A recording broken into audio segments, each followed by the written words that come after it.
दोस्तों आज के वीडियो में मैं आप लोगों के साथ में शेयर करने जा रही हूँ कि यदि आपके गुलदाउदी के पौधे में एक बार फ्लावरिंग हो चुकी है और आप अपने उसी पौधे से दूसरी बार फ्लावरिंग लेना चाहते हैं, तो उसके लिए आपको अपने गुलदाउदी के पौधों में ऐसे कौन से ज़रूरी कामों को करने के साथ में ऐसी कौन सी फर्टिलाइज़र्स का इस्तेमाल करना होगा जिससे उसी पुराने पौधे पर एक बार फिर से फ्लावरिंग स्टार्ट हो सके।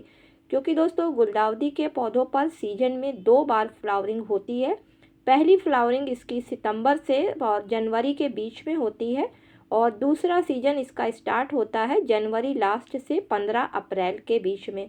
इसलिए दोस्तों यदि आप अपने पौधे से एक बार फिर फ्लावरिंग लेना चाहते हैं तो आज का वीडियो आपके लिए काफ़ी हेल्पफुल हो सकता है। नमस्कार दोस्तों, आप सभी का अपने ही चैनल पर एक बार फिर से स्वागत है। तो चलिए दोस्तों वीडियो को स्टार्ट करते हैं। दोस्तों जब गुलदाउदी पर फूल खिलते हैं तो उसकी वैरायटी के हिसाब से उन फूलों की लाइफ होती है और गुलदाउदी के फूलों की लाइफ 25 से 30 दिन के बीच की होती है। लेकिन जैसे ही फूल की लाइफ पूरी होने लगती है, आपने देखा होगा कि फूल का रंग बदलने लगता है और वह फूल धीरे धीरे मुरझाने लगता है। इसलिए दोस्तों जब आपके पौधे पर फूल रंग बदलने लगे और मुरझाने लगे तो आपको अपने पौधों से फूलों को हटा देना चाहिए। हटाने के लिए एक एक करके धीरे धीरे पहले सारे फूलों को हटा दें, उसके बाद फिर पौधे की अच्छी तरीके से हार्ड प्रूनिंग कर दें अगर आप अपने पौधे से फिर फूल लेना चाहते हैं और अगले सीजन के लिए बचा कर रखना चाहते हैं। इसके बाद दोस्तों जब आप पौधे पर प्रूनिंग कर देते हैं तो उसके बाद नीचे से पत्तियों को थोड़ी सी हटा दें जिससे कि वहाँ पर जगह बन जाए और पौधे को ग्रोथ करने में आसानी रहे। साथ ही साथ जो न्यू बेबी प्लांट्स निकल रहे हैं यानी कि जो सकर्स निकल रहे हैं उनको भी धूप अच्छी तरीके से लगने लगे और उनकी ग्रोथ होने लगे। सकर्स में भी चेक कर लीजिए कि अगर कोई सकर्स कमज़ोर है या फिर ख़राब हो रहा है तो उसको भी तुरंत हटा दीजिए जिससे कि जो नए सकर्स यानी कि जो नए बेबी प्लांट्स निकल रहे हैं उनको बढ़ने में आसानी रहे। अगला काम आपको करना है कि सकर्स को यानी कि बेबी प्लांट्स को बचाते हुए गमले की मिट्टी की साफ़ सफाई करना।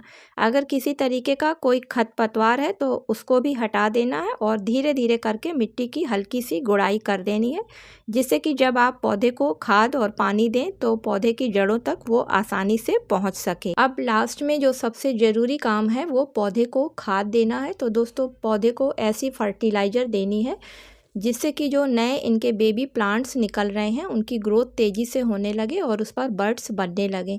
तो उसके लिए आपको नाइट्रोजन रिच फर्टिलाइज़र लेनी होगी। तो यहाँ पर वर्मी कंपोस्ट खाद या फिर गोबर की दोनों में से किसी एक खाद का आप इस्तेमाल कर सकते हैं। तो मैं यहाँ पर वर्मी कंपोस्ट खाद का इस्तेमाल कर रही हूँ।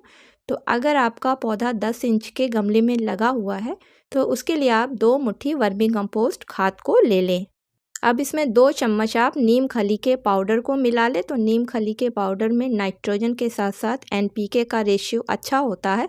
साथ ही साथ इसमें और भी पोषक तत्व पाए जाते हैं। ये डालने से पौधे की मिट्टी में किसी तरीके के कीड़े नहीं लगते हैं और पौधे की ग्रोथ काफ़ी तेज़ी से होती है। अब इसमें तीसरी चीज़ 10 इंच के गमले के लिए आप गिन के 8 से 10 दाने डीएपी के डाल लें क्योंकि दोस्तों डीएपी में फास्फोरस बहुत अधिक मात्रा में पाई जाती है और फास्फोरस का काम होता है पौधे का रूट सिस्टम मजबूत करना, साथ ही साथ पौधे पर फ्लावरिंग को जल्दी लाना। अब इन तीनों चीज़ों को अच्छी तरीके से आपस में मिला लीजिए और गुड़ाई करी हुई मिट्टी में डालकर ऊपर से थोड़ा पानी डालकर पौधे को धूप में रख दें। तो जब आप ऐसा करेंगे तो जो नीचे से नए सूट्स यानी कि जो नए बेबी प्लांट्स निकल रहे हैं उन पर बहुत जल्दी बर्ड्स बनने लगेगी और इस खाद का महीने में एक बार ही आपको इस्तेमाल करना है। इसके साथ ही दोस्तों चूँकि ये पौधे पुराने हैं और इन पौधों पर जल्दी ग्रोथ लाने के लिए एक्स्ट्रा नाइट्रोजन और फास्फोरस की ज़रूरत पड़ेगी।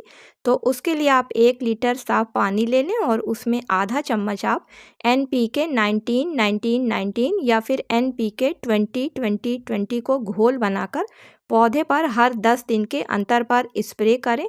तो इस तरीके से आप देखेंगे कि आपके पौधे पर फरवरी लास्ट तक के जो है कलियां बननी शुरू हो जाएंगी, जो कि मार्च और 15 अप्रैल तक बराबर फूल देती रहेंगी। तो इस तरीके से दोस्तों आप भी अपने गुलदाउदी के पौधे पर अगर पहली फ्लावरिंग हो गई है और दूसरी फ्लावरिंग को लेना चाहते हैं तो फटाफट इन कामों को करने के बाद में इन फर्टिलाइजर्स का इस्तेमाल कर लें, तो आपके पौधे पर फिर से एक बार फ्लावरिंग स्टार्ट हो जाएगी।